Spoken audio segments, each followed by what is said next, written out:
L'heure de la victoire et de la vérité a sonné pour les candidats au baccalauréat 2026 qui proclament déjà leur réussite. Je sais que j'aurai mon bac avec la mention bien. J'ai choisi réussir et je réussirai.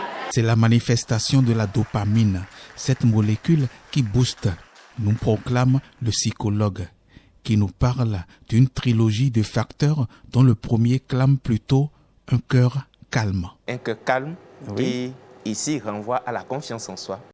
Il faut se faire confiance à tout ce qu'on a appris, tout ce dont on est sûr, peu importe la quantité de ce dont on est sûr, le peu dont on est sûr, il faut vraiment faire confiance à cela. Et ça, c'est vraiment avoir le cœur calme. Parce que quand le cœur est calme, c'est-à-dire que le cerveau est calme.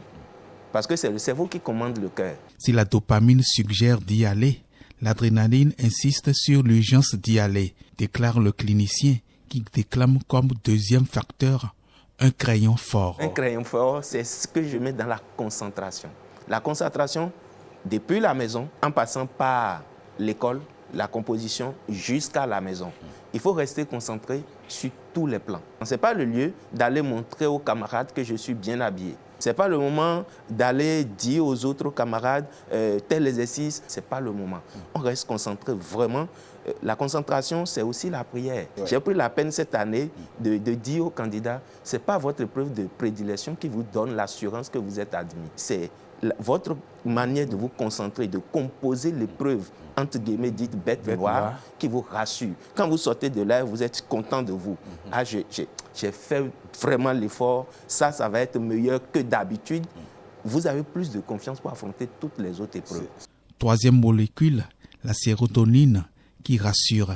C'est le troisième facteur. La complicité des parents, la collaboration, la communication des parents. Ce n'est pas parce qu'il va au bac que vous n'allez pas vérifier avec lui si son kit de bac est prêt. Ce n'est pas parce qu'il va au bac que vous n'allez pas veiller. Est-ce qu'il dort trop? Non, il faut demander à votre candidat est-ce que tu es prêt? Et surveiller avec lui le fait de lâcher prise sur les cahiers, sur les révisions. Arrêtez le répétiteur s'il faut, mais permettez à votre enfant de respirer, de manger bien, de dormir tôt. Les futurs bacheliers savent que l'heure n'est plus au bachotage, à la révision intense et intensive de dernière minute, mais à un cœur calme, un crayon fort et un bon accompagnement parental pour que brille de succès le bac 2026.